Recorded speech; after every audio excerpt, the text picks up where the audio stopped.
धन्यवाद देते पिता प्रभु, तेरी स्तुति करते हैं, तेरा महिमा करते हैं, तेरे जय जयकार करते हैं पिता। तेरी दास से, तेरी शरणग्रस्त से समय विशेष करके प्रभु हम प्रार्थना करते हैं। आज की ऑनलाइन सर्विस में प्रभु हम सब प्रभु तेरे चरण में आ रहे हैं। हमारी इस कलीसिया के सारे परिवार को प्रभु, से तमा चर्च के सारे सदस्य को, संपूर्ण गुगुस के शहर को प्रभु हम तुझसे आमंत्रित करते हैं। इस समय प्रभु हम सब अपने परिवार में, अपने घर में प्रभु तेरे चरण में अपने आप रख रहे हैं पिता। इस ऑनलाइन सर्विस में प्रभु हम अपने घर के माध्यम से तेरे उपस्थिति में अपने आप को रखते हुए तेरे महिमा करने के लिए जा रहे हैं, इसलिए तेरी स्तुति करते हैं। आज की हमारी स्तुति प्रशंसा में, आज की आराधना में, आज की हर एक स्थिति में प्रभु तेरे उपस्थिति रहकर के तेरे कृपा को, तेरे अनुग्रह को, तेरे आशीष को तो हमें सहायता कर। जो भी प्रभु आज हम स्तुति प्रशंसा कर रहे, हमारे स्तुति पुत्र के माध्यम से तेरी आराधना को तो स्वीकार कर और हर एक को तेरा आशीष से तुम से भर दीजिए। तेरे अनुग्रह, तेरा आशीष, तेरे समर्थ हमारे साथ में सदा सर्वदा होने दे। इसलिए आज की स्तुति प्रशंसा को, हमारी इस आराधना को जब हम घर घर में बैठ करके प्रभु इस आराधना में सम्मिलित हो रहे, तो पिता तेरे आग उंडल दीजिए, तेरे सामर्थ्य से, तेरे पवित्रता से परिपूर्ण करके हमें तेरे सामर्थ्य से भर दीजिए। तेरे कृपा, तेरे अनुग्रह, तेरा आशीष हमारे साथ में होने दे। आगे के जीवन को तेरे हाथों में समर्पण करते हैं। हमारे उद्धारकर्ता यीशु मसीह के नाम से मांगते हैं, सुन और ग्रहण कर। आइए इस समय हम लोग आज की आराधना को शुरुआत करेंगे हमारे बच्चों के माध्यम से। हम ताकि जो लोग आराधना कर रहे हैं उनके साथ मिल करके हम सब स्तुति प्रशंसा करते हुए प्रभु के चरण में बैठेंगे। आइए हम लोग प्रभु की जय जयकार करें। सभी को प्रेज द लॉर्ड। आइए हम आज की आराधना की शुरुआत करें और कुछ गीतों गाकर हम परमेश्वर को धन्यवाद दें। सेनाओं का यहोवा हमारे संग संग है, इस गीत को गाकर हम परमेश्वर की स्तुति आराधना करें। सेनाओं का यहोवा हमारे संग संग है, याकूब का परमेश्वर हमारा ऊंचा गढ़ है। सेनाओं का यहोवा हमारे संग संग है, याकूब का परमेश्वर हमारा ऊंचा गढ़ है।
पहला शास्त्र पाठ सुनेंगे।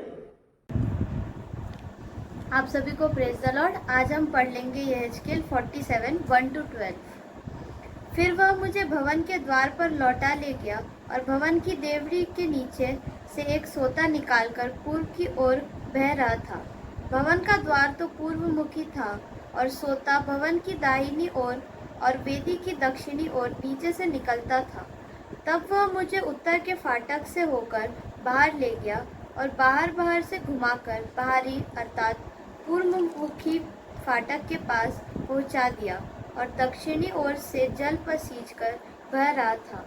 जब वह पुरुष हाथ में मापने की डोरी लिया हुआ पूर्व की ओर निकला, तब उसने भवन से लेकर 1000 हाथ तक उस सोते को मापा और मुझे जल में से चलाया और जल टखनों तक था। उसने फिर 1000 हाथ मापकर मुझे जल में चलाया और जल घुटनों तक था। फिर और 1000 हाथ मापकर मुझे जल में से चलाया और जल कमर तक था। तब फिर उसने 1000 हाथ मापे और ऐसी नदी हो गई जिसके पार मैं न जा सका, क्योंकि जल बढ़कर तैरने के योग्य था, अर्थात ऐसी नदी थी जिसके पार कोई न जा सकता था। तब उसने मुझसे पूछा, हे मनुष्य के संतान, क्या तूने यह देखा है? तब उसने मुझे नदी के किनारों किनारों लौटाकर पहुंचा दिया। लौटाकर मैंने क्या देखा कि नदी के दोनों तटों पर बहुत से वृक्ष हैं। तब उसने मुझसे कहा, यह सोता पूर्वी देश की ओर बह रहा है और अराबा में उतरकर ताल की ओर बहेगा, और यह भवन से निकला हुआ सीधा ताल में मिल जाएगा और उसका जल मीठा हो जाएगा। जहाँ जहाँ यह नदी बहे वहाँ वहाँ सब प्रकार के बहुत अंडे देने वाले जीव जंतु जिएंगे और मछलियाँ भी बहुत हो जाएंगी, क्योंकि इस सोते का जल वहाँ पहुँचा है और ताल का जल मीठा हो जाएगा। और जहाँ कहीं यह नदी पहुँचेगी वहाँ सब जंतु जिएंगे। ताल के तट पर मछुए खड़े रहेंगे और एनगदी से लेकर एनेग्लैम तक वहाँ जाल फैलाए जाएंगे, और उन्हें महासागर की सी भांति भांति की अनगिनत मछलियाँ मिलेंगी। परंतु ताल के पास जो दलदल और गड्ढे हैं उनका जल मीठा न होगा, वे खारे ही रहेंगे। नदी के दोनों किनारों पर भांति भांति के खाने योग्य फलदायी वृक्ष उपजेंगे, जिनके पत्ते न मुरझाएंगे और उनका फलना भी कभी बंद न होगा, क्योंकि नदी का जल पवित्र स्थान से निकला है। उनमें महीने महीने नए नए फल लगेंगे। उनके फल तो खाने के और पत्ते औषधि के काम आएंगे। परमेश्वर इस पढ़े वचन पर आशीष दे। धन्यवाद। दूसरा शास्त्र पाठ सुनेंगे। सभी को जय मसीह की। आज का शास्त्र पाठ प्रेरितों के काम 20वां अध्याय 7 से 12 तक। त्रोआस में यूतुखुस का जिलाया जाना। सप्ताह के पहले दिन जब हम रोटी तोड़ने के लिए इकट्ठा हुए तो पौलुस ने, जो दूसरे दिन चले जाने पर था, उनसे बातें की और आधी रात तक बातें करता रहा। जिस अटारी पर हम इकट्ठे थे उसमें बहुत दिए जल रहे थे, और यूतुखुस नामक का एक जवान खिड़की पर बैठा हुआ गहरी नींद से जूझ रहा था। जब पौलुस देर तक बातें करता रहा तो वह नींद के झोंके में तीसरी अटारी पर से गिर पड़ा और मरा हुआ उठाया गया। परंतु पौलुस उतरकर उससे लिपट गया और गले लगाकर कहा, घबराओ नहीं, क्योंकि उसका प्राण उसी में है। और ऊपर जाकर रोटी तोड़ी और खाकर इतनी देर तक उनसे बातें करता रहा कि पौ फट गई। फिर वह चला गया और वे उस जवान को जीवित ले आए और बहुत शांति पाई। परमेश्वर सुंदर से वचनों को आशीष दे। आमीन। भजन संगीता 43 उसको अपन पाली पाली से पढ़ेंगे। आइए हम वचन पढ़ते हैं। भजन संहिता 43 1 से लेकर 5 अध्याय। निर्वासित व्यक्ति की प्रार्थना। हे परमेश्वर, मेरा न्याय चुका और विधर्मी जाति से मेरा मुकदमा लड़। मुझको छली और कुटिल पुरुष से बचा, क्योंकि हे परमेश्वर, तू ही मेरी शरण है। तूने क्यों मुझे त्याग दिया है? मैं शत्रु के अंधेर के मारे शोक का पहरावा पहने हुए को क्यों फिरता हूँ? अपने प्रकाश और अपनी सच्चाई को भेज, वे मेरी अगुवाई करें। वे ही मुझको तेरे पवित्र पर्वत पर और तेरे निवास स्थान में पहुँचाए। तब मैं परमेश्वर की वेदी के पास जाऊँगा, इस ईश्वर के पास जो मेरे अति आनंद का कुंड है। और हे परमेश्वर, हे मेरे परमेश्वर, मैं वीणा बजा कर तेरा धन्यवाद करूँगा। हे मेरे प्राण, तू क्यों गिरा जाता है? तू अंदर ही अंदर क्यों व्याकुल है? परमेश्वर पर भरोसा रख, क्योंकि वह मेरे मुख की चमक और मेरा परमेश्वर है। मैं फिर उसका धन्यवाद करूँगा। ये परमेश्वर। मार्कुस रचित सुसमाचार गीत। इस समय हम लोग सुसमाचार को सुनने से पहले हम परमेश्वर की एक गीत को अपन सुनेंगे। आया हम एक और गीत गाकर उस परमेश्वर की स्तुति आराधना करें। मेरे जीवन में यीशु तेरा नाम, इस गीत को गाकर हम परमेश्वर को धन्यवाद दें। मेरे जीवन में यीशु तेरा नाम जलाल पाता रहे। मेरे जीवन में यीशु तेरा नाम जलाल पाता रहे। तेरा उठना बैठना, तेरा उठना बैठना, चलना तुझे गाता रहे। मेरे जीवन में यीशु तेरा नाम जलाल पाता रहे। मेरे जीवन में यीशु तेरा नाम जलाल पाता रहे। बेमिसाल है तू, मैं मिसाल बनूं, तू कामिल है मैं भी कमाल बनूं। बेमिसाल है तू, मैं मिसाल बनूं, तू कामिल है मैं भी कमाल बनूं। बेमिसाल है तू, मैं मिसाल बनूं, कामिल है मैं भी कमाल बनूं। दुनिया का नूर है यीशु, दुनिया है सजाता रहे। दुनिया का नूर है यीशु, मेरी राहें सजाता रहे।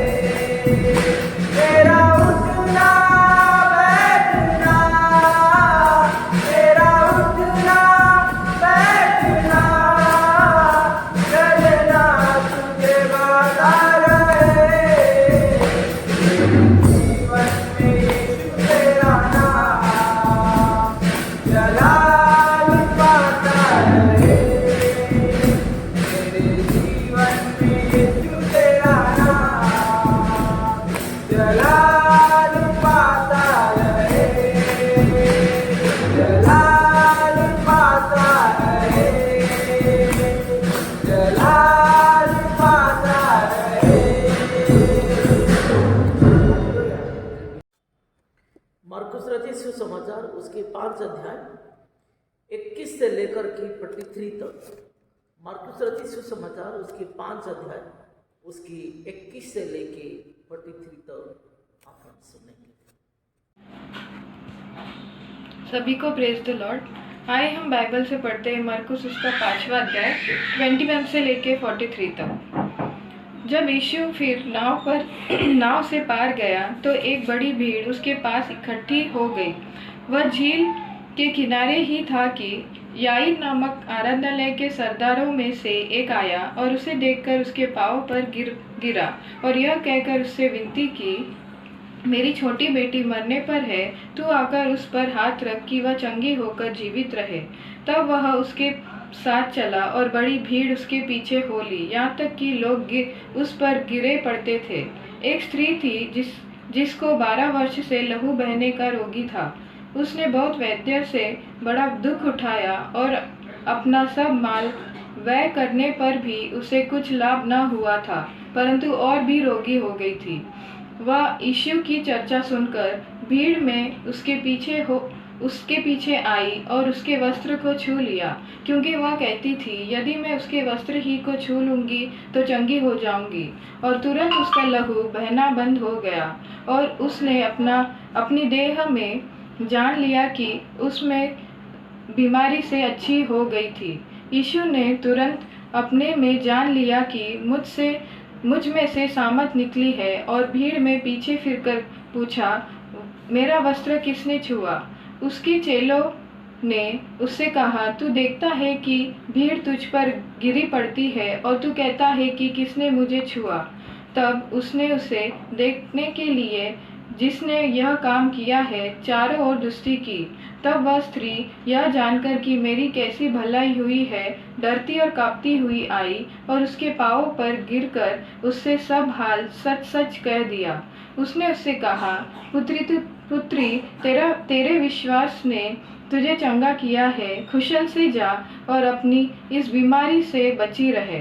वह यह कह ही रहा था कि आराधनालय के सरदार के घर से लोगों ने आकर कहा, तेरी बेटी तो मर गई, अब गुरु को क्यों दुख देता है। जो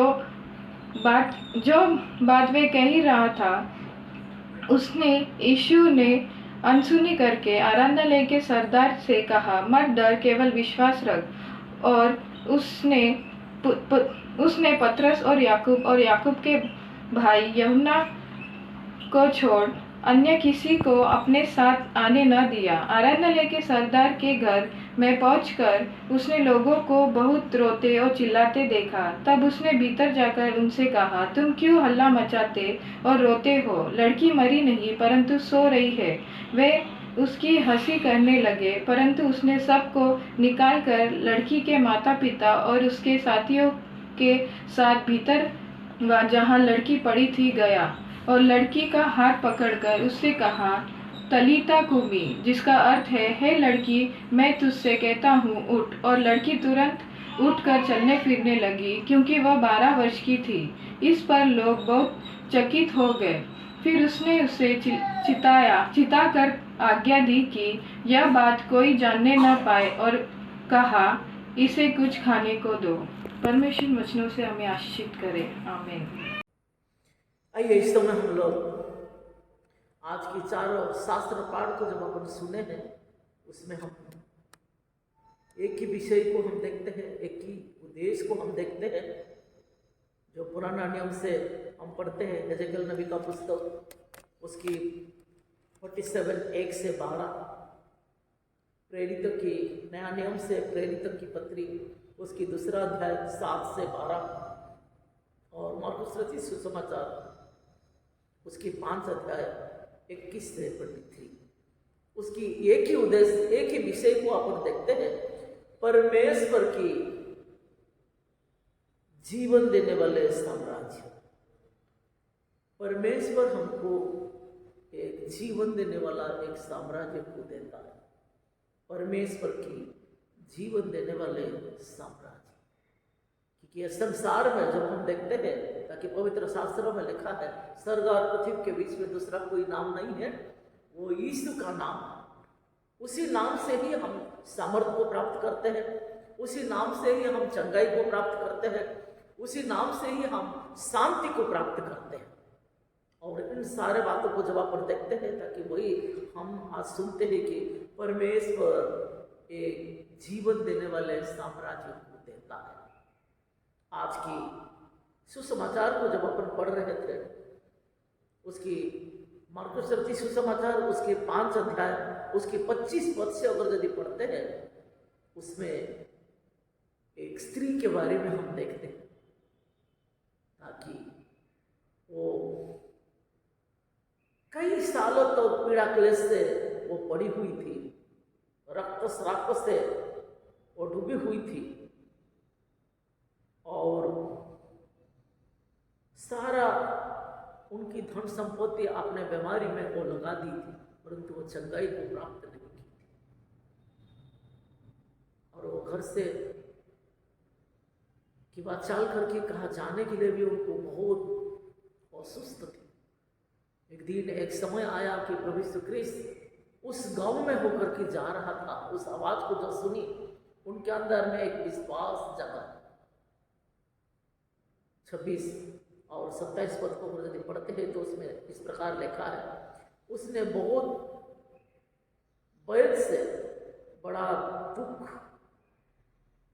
उठाया और अपना सब माल व्यय करने पर भी कुछ भी लाभ नहीं हुआ, परंतु और भी रोगी हो गई थी। वह यीशु की चर्चा सुनकर भीड़ में से उसके पीछे से आई और उसके वस्त्र को छू ली, क्योंकि वह कहती थी, यदि मैं उसके वस्त्र को ही छू लूंगी तो चंगी हो जाऊंगी। वो विश्वास रखी थी, उस स्त्री ने विश्वास रखी थी, ताकि सारे डॉक्टरों के पास, सारे वैद्य के पास मैंने इलाज किया, मेरा सारा संपत्ति मैंने नष्ट पूरा उनके पीछे लगा दिया, परंतु मैं इस बीमारी से मैं सुस्त को प्राप्त नहीं कर सका। परंतु आज सिर्फ मैं यीशु मसीह के उस वस्त्र को अगर यदि छू लूंगी तो मैं चंगा हो जाऊंगी। और वही विश्वास से, वही आशा से वो अपने घर से उस रोड तक जहां पर यीशु मसीह जा रही थी वहां पार वो आई। और वही विश्वास से प्रभु यीशु क्रिस्त की उस भीड़ में वो घुसड़ते हुए जमीन पर रेंगते हुए घुसड़ते हुए उस भीड़ में वो उस स्थान में घुस गई और यीशु मसीह का उस वस्त्र को वो स्पर्श कर। हम देखते हैं क्योंकि वह कहती थी यदि मैं उसके वस्त्र को ही छू लूंगी तो चंगी हो जाऊंगी, और तुरंत उसका लहू बहना बंद हो गया और उसने अपनी देहों में जान लिया है कि मैं बीमारी से अच्छी हो गई। और वही आशा से प्रियो जब वो आई और उस वस्त्र को जब वो स्पर्श कर ली, अपने शरीर की उस लहू से, उस शरीर से जब लहू बह रहा था उससे उसे मालूम पड़ा कि उसकी लहू बहने का बंद हो गया और अपने बीमारी से वो सुस्त होने लगा। और इसलिए वो कहने लगी कि मैं चंगी हो गई। परंतु यीशु मसीह को भी मालूम हुआ कोई तो मुझे सर्च किया, और इसलिए उस भीड़ में वो पूछता है कोई ने मुझे सर्च किया। और सारे चेले, सारे भीड़ कहते कि ये प्रभु तुझसे देखने के लिए लोग उमड़ पड़ रहे हैं, ताकि कैसे कह सकते कौन ने छुआ। परंतु यीशु मसीह कहता कि नहीं, मेरे शरीर से सामर्थ्य निकला है, मेरे शरीर से सामर्थ्य निकला है। और इस आवाज को जब सुना उस स्त्री ने छिपने नहीं सके और वहां करके प्रभु के सामने दंडवत करके वो कहने लगी कि वो दूसरा कोई नहीं थी, मैं थी। और अपने सारा जीवन वो प्रभु के साथ वो बता ली, उनके जीवन में जो कुछ हुआ था वो सारे बातों को वर्णना कर मेरे प्रियो।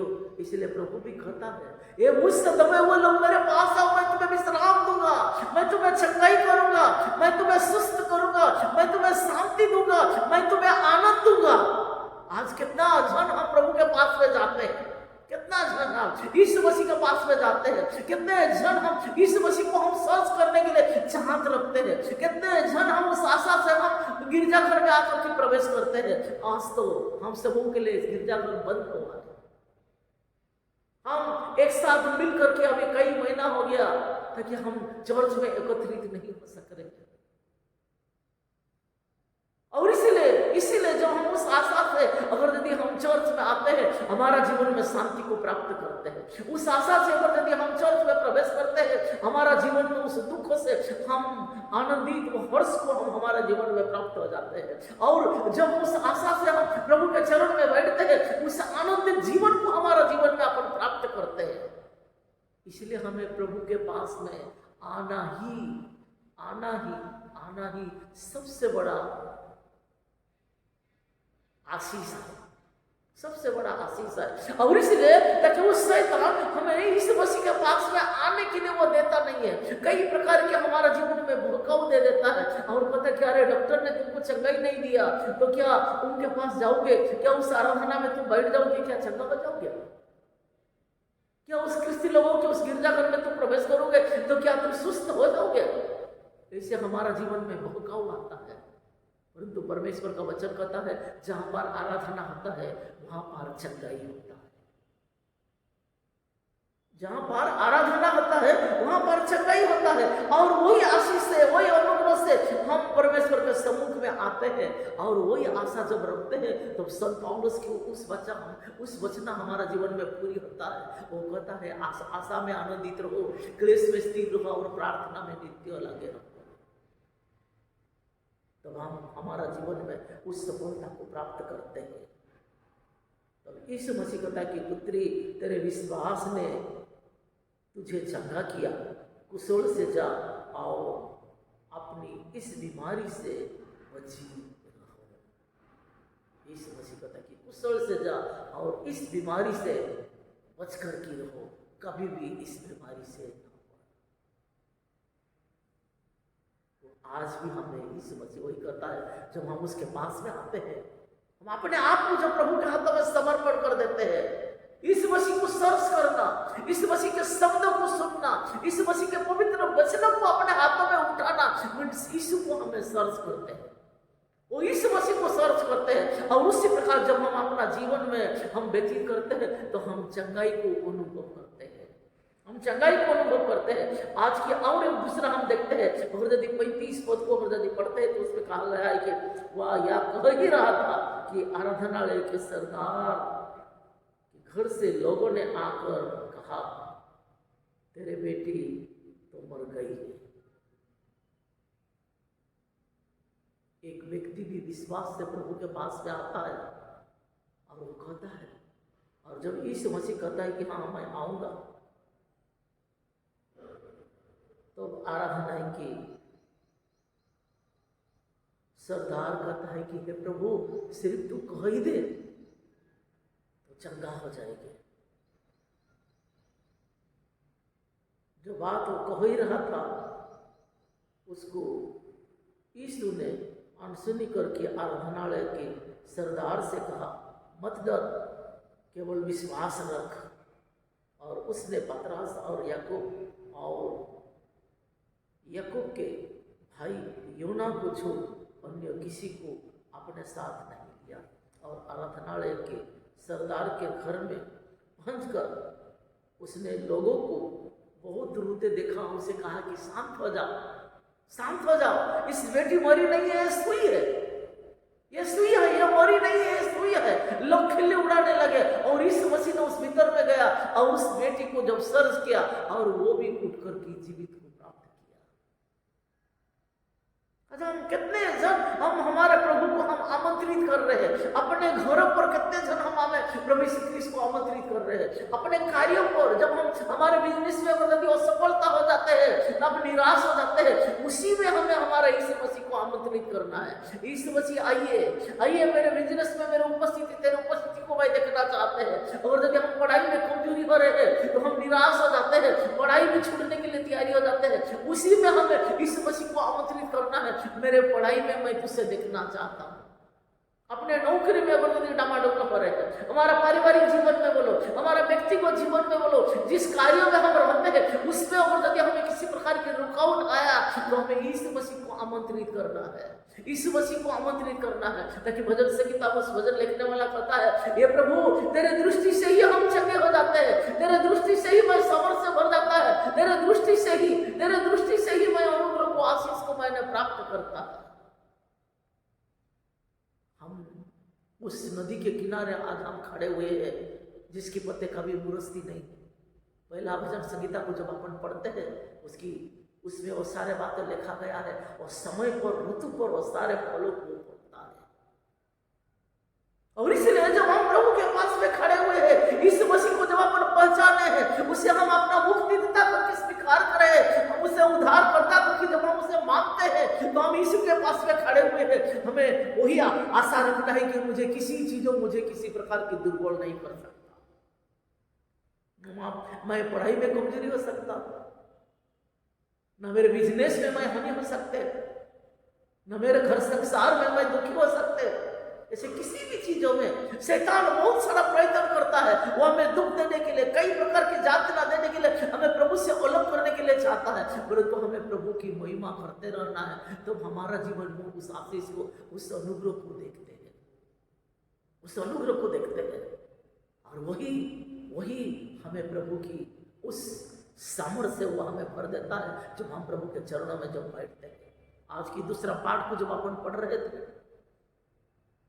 ताकि प्रभु यीशु ख्रीस्त सर जाने के बाद उन चेले लोगों ने उस कुठरी पर रख करके प्रार्थना कर रहे थे। वो लोग भी डर के मारे ऐसे कई चीजों से वो पड़े हुए थे, परंतु जब वो दुआ करते हुए, प्रभु की उन सारी बातों को सुनते हुए, जब दुआ करते हुए, प्रार्थना करते हुए प्रभु के चरणों में जब वो लोग बैठ करके प्रभु की महिमा करने लगे, और लोग जब भीड़ हो गए और उनके सामने जब खड़ा होकर के परमेश्वर का पहली बार जब पतरस ने वचनों को सुनाने लगा, और वहां पर कई भाषा के लोग थे, उन लोगों ने सब कह रहे कि हमने अपने भाषा से सुन रहे। सब लोग आपस में कहते तो मेरा ये भाषा है, मेरा ये बोली है, लेकिन ये मेरे बोली से बोल रहा है, ये मेरे जो भाषा है, अरामी बोलो, यहूदी बोलो, और पूरा यूनानी बोलो, हिब्रू बोलो, सारे भाषा से वो लोग सुन रहे थे। और वो लोग ने कहने लगे हैं कि देखिए मेरे भाषा से ही बोल रहे हैं। और कई लोग कहते कि नहीं, ये सुबह का समय है, ये दारू पी करके चूर हो गए। परंतु परमेश्वर की सामर्थ था जिसके कारण वही सारे भाषा से सुनने वाले लोग अपने अपने भाषा से सुन रहे थे, अपने अपने भाषा से सुन रहे थे। और आज भी जब हम प्रभु के पास में आते हैं, अपने ही भाषा से हम प्रभु की महिमा करते हैं, अपने ही जानने वाले शब्दों से हम प्रभु की स्तुति करते हैं, उन शब्दों को हम सुनते हैं और भली भांति आशीष से परिपूर्ण होकर के, परमेश्वर के सामर्थ से परिपूर्ण होकर के हम अपना जीवन को व्यतीत करते हैं।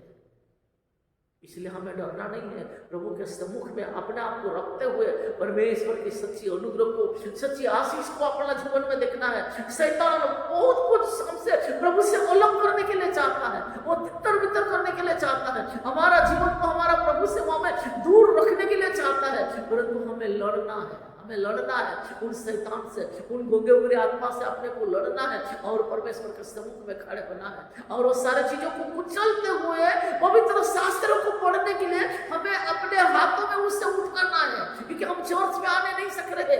और इसीलिए जब हम अपने घरों में समय मिलता है ताकि हमें पारिवारिक प्रार्थना में हमारा सारा पुत्र पुत्री को संपूर्ण परिवार एकत्रित होकर के उस पारिवारिक प्रार्थना में बैठने के लिए अपने को तैयारी होना है।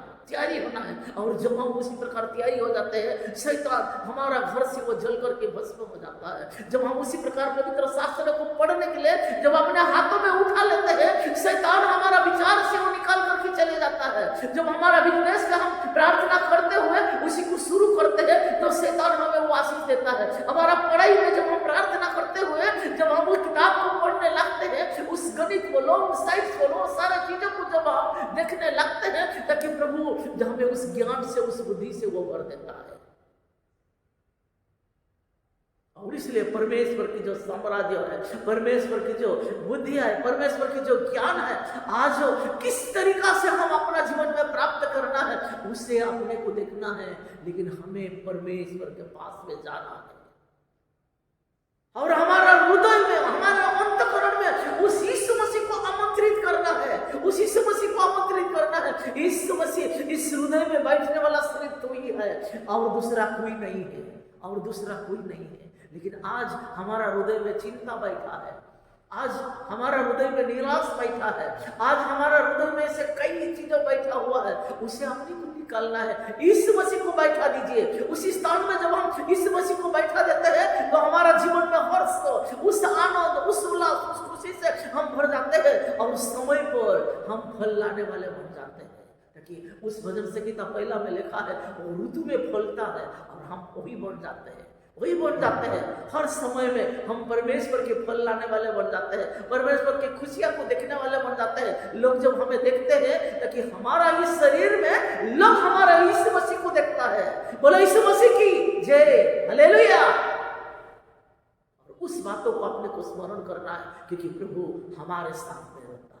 तो ये इन सारे बातों के लिए अपन प्रार्थना करेंगे, परमेश्वर के हाथों में अपने आप को समर्पण करेंगे। प्रभु आज हम तेरे पास में आए हुए हैं, आज हम तेरे पास में आए हुए हैं। हमारा बलि बच्ची को तू स्वीकार कर ताकि आज ये समय मिला है ताकि हम प्रार्थना कर रहे, तेरे सम्मुख में हम घुटना टेक करके तेरे जय जयकार कर रहे। हमारा पुकार को सुन, तेरे पवित्र शास्त्र को मैं पढ़ने जा रहा हूँ, इसे समझने के लिए दीजिए। तेरी स्तुति कर रहा हूँ, मेरे ओठों को तूने खुला, तेरे महिमा कर रहा हूँ, मेरे स्तुति को तू स्वीकार कर। तब हमारा जीवन में आशीष को देखते हैं। तो आइए अपन प्रार्थना करेंगे। धन्यवाद देते पिता, प्रभु तेरी स्तुति करते, तेरे महिमा करते, तेरे जय जयकार करते। ओ प्रभु तेरी दास से, तेरी अनुग्रह से इस समय हम सब अपने जीवन को तेरे हाथों में समर्पण कर रहे हैं ताकि उन सुंदर वचनों से प्रभु तूने हमें तृप्त किया, इसलिए धन्यवाद है। इस वचन के अनुसार चलने के लिए तो हमें अगुवाई कर और इस वचन को थमे हुए तेरी इच्छा के अनुसार आगे बढ़ने के लिए तो हमें मार्गदर्शन कर, क्योंकि हम तेरे चरणों में आया है। ओ प्रभु तो हमारे हृदय में वास कर रहे हैं पिता। हमारा चिंता को बोलो, हमारे दुर्बलता को बोलो, हमारा कमजोरता को बोलो, जो हमारे मन में बैठा हुआ है पिता, वो सारे चीजों को तूने जला दिया। उस पवित्र अग्नि से तूने हमें शुद्ध करके हमारा अंतःकरण में तो वास कर रहे हैं पिता। इसलिए तेरी स्तुति करते हैं, तेरे महिमा करते हैं, तेरे जय जयकार करते हैं। तुझसे मान महिमा गौरव तुझको देते हुए अपने हृदय को, अपने अंतःकरण को, अपने तन मन को हमारे संपूर्ण कलीसिया को, इन संपूर्ण गोगो शहर को तेरे हाथों में देके इस प्रार्थना हमारी उद्धारकर्ता यीशु मसीह के नाम से मांगते, सुन और ग्रहण कर। आमीन। आइए इस समय हम सब एक साथ मिल करके विश्वास वचन को अंगीकार करेंगे। मैं सर्वशक्तिमान पिता, स्वर्ग और पृथ्वी के सृष्टिकर्ता परमेश्वर पर विश्वास करता हूँ। मैं उसके एकलौते पुत्र हमारे प्रभु यीशु मसीह पर विश्वास करता हूँ। वह पवित्र आत्मा के सामर्थ्य से गर्भ में आया और कुंवारी मरिया से जन्मे। उन्होंने पंतुस पिलातुस के शासन में दुख भोगा। वह क्रूस पर चढ़ गया, मरा और गड़ा गया और मृतलोक में उतरे। तीसरे दिन वह जी उठा, वह स्वर्ग पर चढ़ गए और पिता के दाहिने और विराजमान हुए। वह जीवित और मृतों का न्याय करने के लिए फिर आएंगे। मैं पवित्र आत्मा पर, पवित्र सर्वलौकिक कलीसिया पर, संतों की संगति, पापों की क्षमा, देह की पुनरुत्थान और शाश्वत जीवन पर विश्वास करता हूँ। आमीन। आइए इस समय हम लोग आज की नोटिस सुन लेते हैं।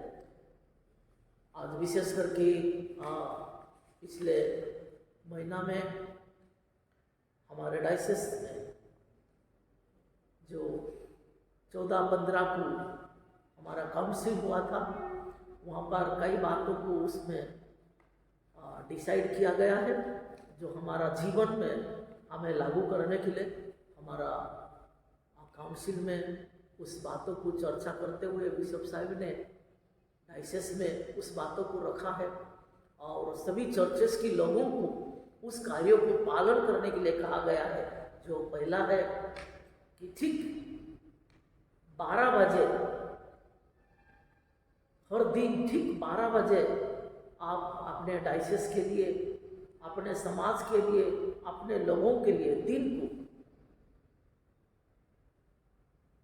12 सेकंड के लिए प्रार्थना करने के लिए जाई कहीं भी रो करके आपके घड़ी में कि वह आपके मोबाइल में वो अलार्म लगा करके जितने भी आप बिजी रहोगे तो ठीक 12 बजे 12 सेकंड के लिए प्रार्थना के लिए अपने आप को रखने के लिए बिशप साहब ने ओली किया है सभी विश्वासियों को। और इसीलिए आज उसके माध्यम से मैं हमारे सेंट थॉमस चर्च कुबुस की सारे लोगों को मैं अनुरोध करते हैं कि आप जहीं कहीं भी रहिए उस समय ठीक 12 बजे 12 सेकंड के लिए प्रार्थना करने के लिए अपने आप को प्रभु के हाथों में समर्पण कर लीजिए। आपके देश के लिए, अपने परिवार के लिए, अपने कलीसिया के लिए, अपने समाज के लिए एकदम छोटी छोटी शब्दों से एकदम 12 सेकंड के लिए आप प्रार्थना कर सकते हैं। फिर दूसरा है कि मत्ती रचित सुसमाचार उसकी 28 अध्याय उसकी 19 और 20 जो महान आज्ञा है, जो महान आज्ञा है उसको संपूर्ण रूप से बच्चे भी सभी लोग अपने परिवार में मुंह पाठ करना है। सभी लोगों को उस महान आज्ञा को मुंह पाठ करके कहना है। और जब कलीसिया, जब चर्च चालू हो जाता ताकि बिशप साहब ने ताकि सारे पासवान लोगों को अनुरोध किया है कि मैसेज देने से पहले उस वचनों को सबको रिपीट करवाने के लिए, पीछे बुलवाने के लिए कहा है, जिससे आने वाले समय में अपन मुंह पाठ होकर के उस बातों को घोषणा करते रहना है, जिसके कारण परमेश्वर के राज्यों को हम बढ़ा सकते हैं। और इसलिए इन दोनों बातों की बिशप साहब की बहुत रिक्वेस्ट किया गया है। ठीक 12 बजे 12 सेकंड के लिए प्रार्थना करना है। और मत्ती रचित सुसमाचार उसकी 28 अध्याय उसकी 19-20 को उसको जब भी अपन घर में पारिवारिक प्रार्थना भी अपन बैठेंगे, प्रार्थना होने के बाद उस बातों को सभी लोग अपन घोषणा करते हुए परमेश्वर के सामने बोलते जाना है।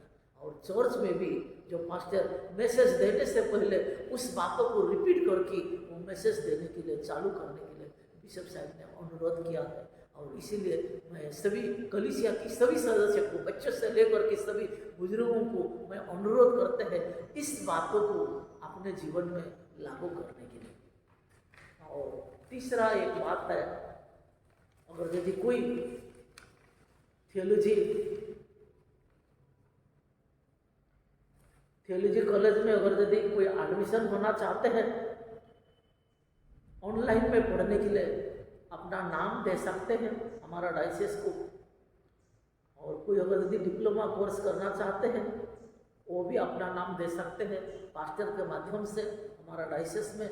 तो जिसके कारण जो 3 साल का 2 साल का किंवा MTH किंवा BD उन सारे डिटेल आपको जानकारी होगा और आप ऑनलाइन के माध्यम से उस कोर्स को कर सकते हैं। अगर यदि आने वाले समय में अगर यदि आप डायसिस में पासवान बनना चाहते हैं कि वह मिशनरी बनकर के कार्य करना चाहते हैं कि वह स्वार्थिक बनकर के कार्य करना चाहते हैं, उस सर्टिफिकेट के बेस से आप अपने डायसिस में अपने सेवकाई दे सकते हैं। इसलिए जो कोई इच्छुक व्यक्ति है, जवान लड़की लड़का और जो कोई इस कार्य के लिए इच्छुक है वो पास्टर के माध्यम से एप्लीकेशन करके डायसिस को हमारा बिशप साहब को भेज सकते हैं।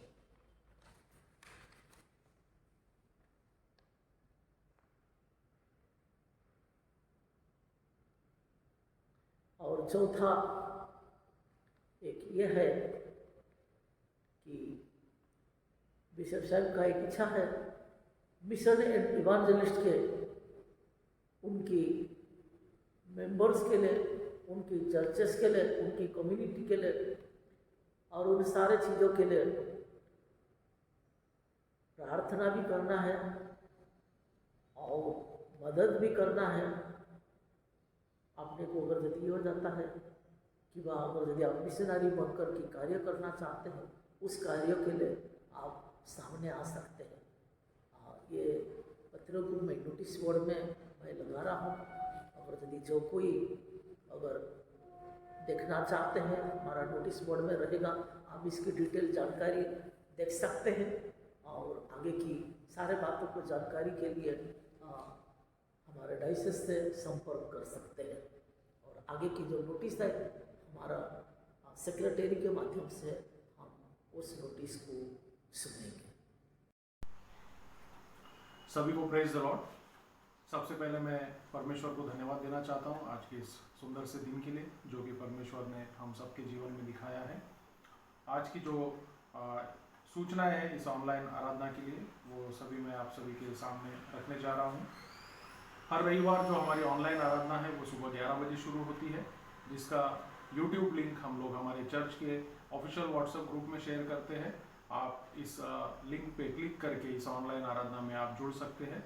अगर सुबह 11 बजे अगर आपको समय नहीं मिलता है तो जब कभी आपको समय मिलता है तो उस लिंक पे आप क्लिक करके इस ऑनलाइन आराधना को देख सकते हैं। वो जो लिंक है वो यूट्यूब चैनल पर हमेशा अवेलेबल रहता है।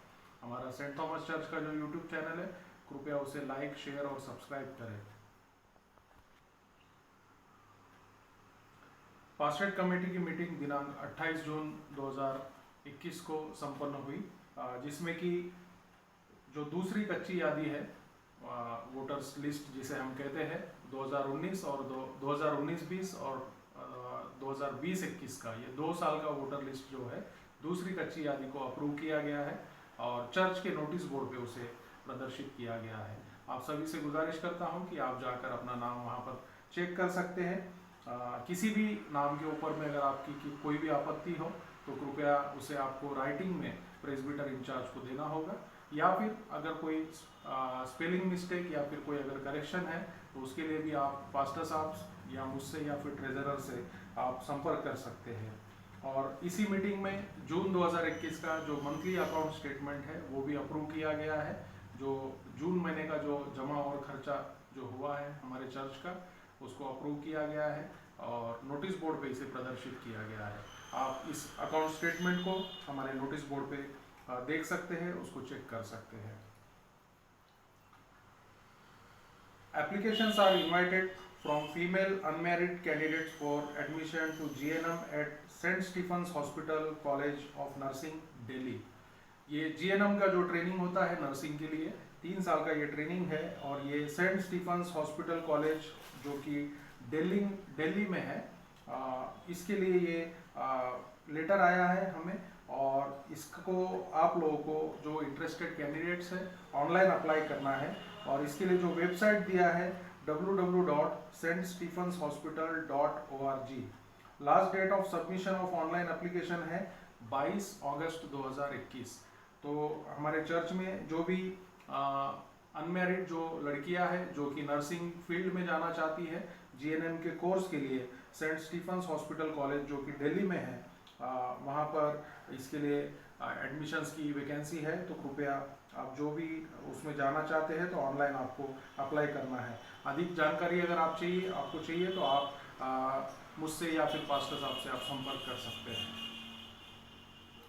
आपकी जो भी ऑफरिंग्स है जैसे कि monthly pledge, worship offering, thanksgiving, birthday offering, marriage day offering या फिर किसी भी प्रकार का डोनेशन है तो वो आप हमारे चर्च के अकाउंट नंबर में ऑनलाइन आप ट्रांसफ़र कर सकते हैं। ऑनलाइन ट्रांसफ़र करने के बाद में आपको उसका स्क्रीनशॉट लेकर पास्टर साहब मुझे या फिर ट्रेजरर को आपको सेंड करना है ताकि उसकी जो रसीद है वो हम लोग समय पर आपको दे सकें।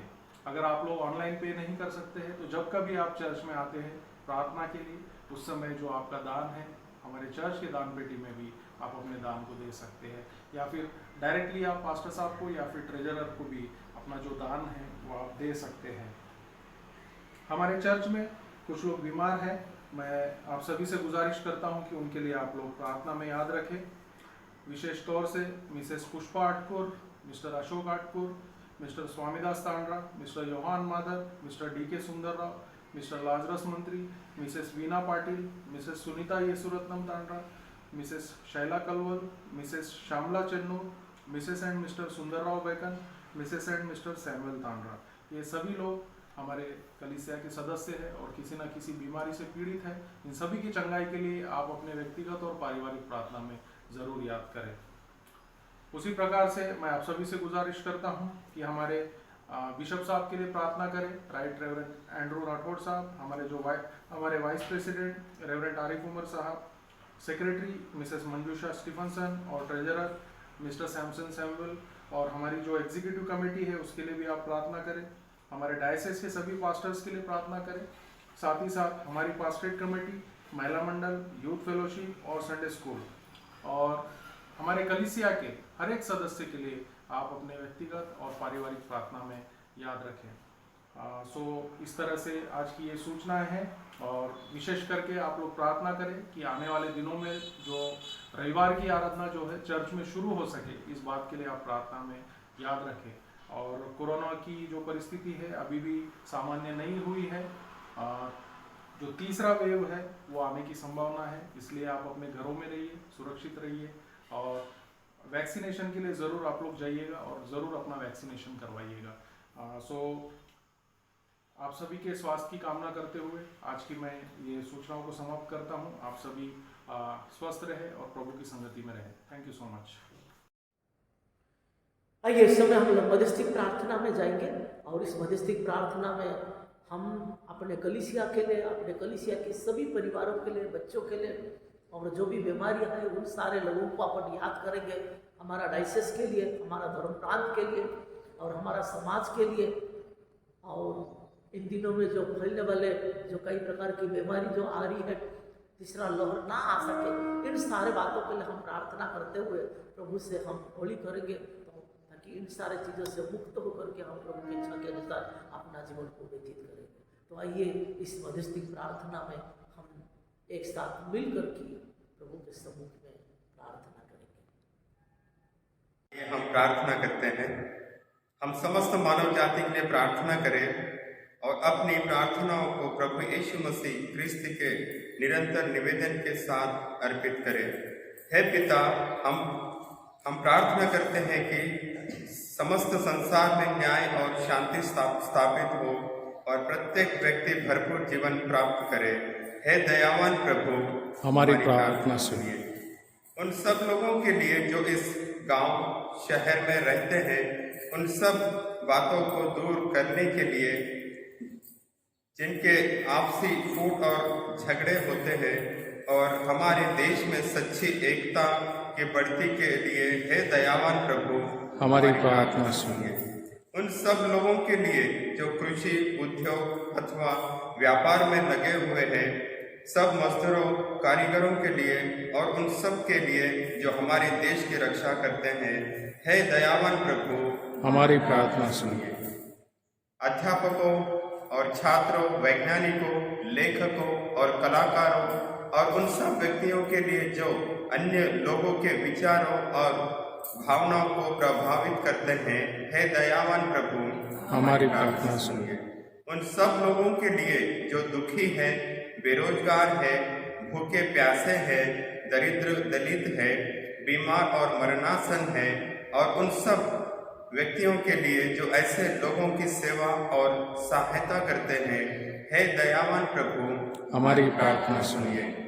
हमारे तथा अन्य देशों के सब शासकों के लिए, विशेषकर हमारे राष्ट्रपति, प्रधानमंत्री, इस राज्य के राज्यपाल और इस क्षेत्र के उपराज्यपाल और मुख्यमंत्री, और उनके लिए भी जो लोगों पर किसी प्रकार का अधिकार रखते हैं, हे दयावान प्रभु हमारी प्रार्थना सुनिए।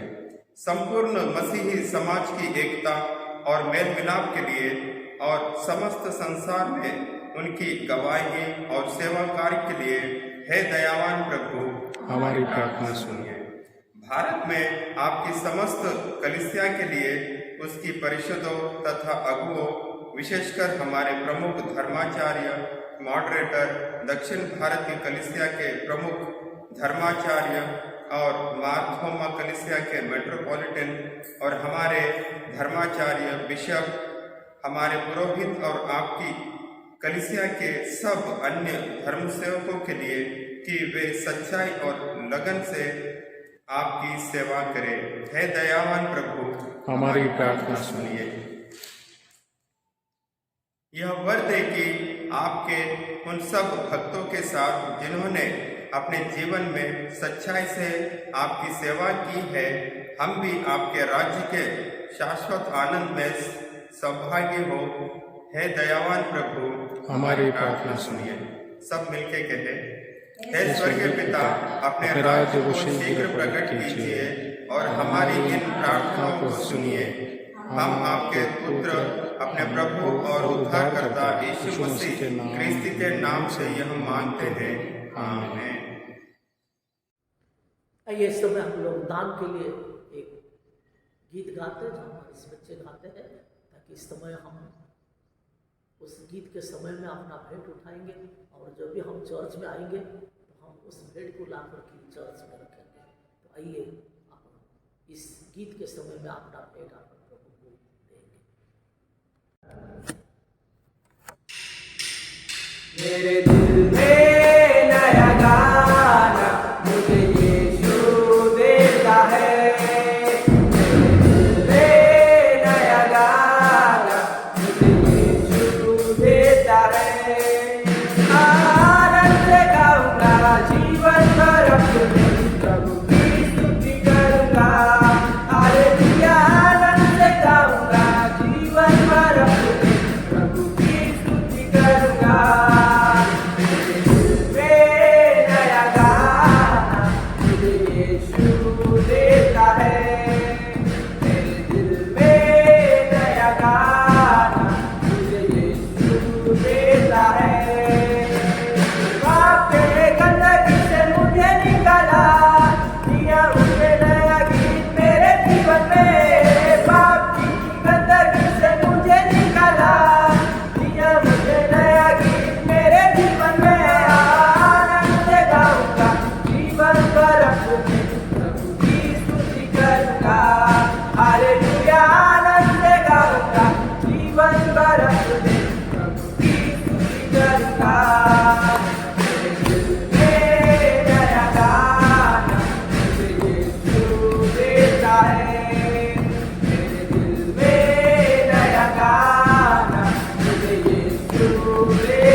इस भेंट के लिए प्रार्थना करेंगे। साथ ही साथ अपने आप को परमेश्वर के हाथों में समर्पण करेंगे और परमेश्वर की आशीष, परमेश्वर के सामर्थ, परमेश्वर के जो अनुग्रह है हमारे साथ में रहे। तो आइए अपन सब मिल करके इस भेंट के लिए और अपने आप को परमेश्वर के हाथों में चढ़ाएंगे, अपन प्रार्थना करेंगे। धन्यवाद देते पिता, प्रभु तेरी स्तुति करते, तेरे महिमा करते, तेरे जय जयकार करते। पिता तेरी दास है, तेरी अनुग्रह से इन सब विशेष करके प्रभु तेरे चरणों में हम सब अपने आप को लेकर के आ रहे हैं। पिता तूने जो हमें अगुवाई किया उस भेंट को प्रभु हम तेरे हाथों में समर्पण कर रहे हैं, क्योंकि तू देख रहे है पिता हमारे पास में कुछ नहीं है। पिता हम अपने आप को तेरे हाथों में समर्पण कर, तो हमें स्वीकार कर, तेरे आशीष से, तेरे सामर्थ्य से, तेरे अनुग्रह से तू हमें परिपूर्ण कर, जिसके कारण प्रभु हम सब आनंदित होकर के प्रभु हर उल्लास से प्रभु अपने आप को तेरे चरण में रख सके। तूने जो हमें अगुवाई किया तेरे वचनों से, तेरे आशीष से और चीज़ों से तूने हमें तृप्त किया है पिता। इन सारे आशीष को प्राप्त होने के बाद प्रभु हम अपने आप को तेरे हाथों में चढ़ा रहे, और तू जो अगुवाई किया है पिता उस भेंट को हम तेरे चरणों में लेकर के आ रहे हैं। ओ पिता इस भेंट को तो स्वीकार कर और तेरे सामर्थ्य से, तेरे अनुग्रह से तू हमें परिपूर्ण कर, जिसके कारण जिस भेंट को जो हम दिए है पिता तेरे महिमा के लिए तुझसे उपयोग में लेकर किया। इसलिए तेरी स्तुति करते, तेरे महिमा करते, तेरे जय जयकार करते, प्रार्थना करते हैं पिता। इन समय हमारी कलीसिया के, इन सेंट थॉमस चर्च के सारे परिवार को तेरे हाथों में रखते हैं, बच्चों को तेरे हाथों में देते हैं, जवान युवती को तेरे हाथों में देते हैं। वो प्रभु मंदिर वर्ग को तेरे हाथों में देते हैं। वो प्रभु जो सीनियर सिटीजन बुजुर्गों को तेरे हाथों में देता है। हर एक के साथ में हो लीजिए, हमारे सारे दुर्बलता को तू जानते हैं, हमारा सेंट थॉमस चर्च के हर एक परिवार को, हर व्यक्ति को प्रभु तू पहचानते हैं पिता। हर एक के जीवन में आइए पिता, हर एक को सुस्त सबल करके तेरे महिमा के लिए, तेरे आशीष के लिए तुमसे इस्तेमाल कर। तेरे कृपा, तेरे अनुग्रह, तेरा आशीष प्रभु हम सब उनके साथ में सदा सर्वदा बने। इसलिए तेरी स्तुति करते हुए, तेरे महिमा करते हुए, तेरे जय जयकार करते हुए अपने जीवन को, अपने अंतःकरण को, अपने तन मन को तेरे हाथों में रखते हैं। और इस भेंट को तूने स्वीकार किया, इसलिए धन्यवाद देता है। सारा कलीसिया को, सारे कलीसिया के सारे परिवार को, सारे लोगों को तेरे हाथों में देके जो भी बीमारी है पिता उन्हें चंगाई दीजिए पिता, उन्हें तकलीफ है तो उन्हें स्वस्थ कर लीजिए, और एक चीजों से टूट से सामर्थ दीजिए, ताकि तेरा अनुग्रह, तेरा आशीष हम सबों के साथ में सदा सर्वदा। इसलिए तेरी स्तुति करते हुए, तेरे महिमा करते हुए अपने जीवन को, अपने अंतःकरण को, अपने हृदय को और इस भेंट को, हमारा कलीसिया के सारे लोगों को तेरे हाथों में रख के इस प्रार्थना हमारी उद्धार करता इस मसीह के नाम से मांगते हैं, स्तुति और ग्रहण कर, आमीन। आइए एक साथ मिल करके हम प्रभु की प्रार्थना करेंगे।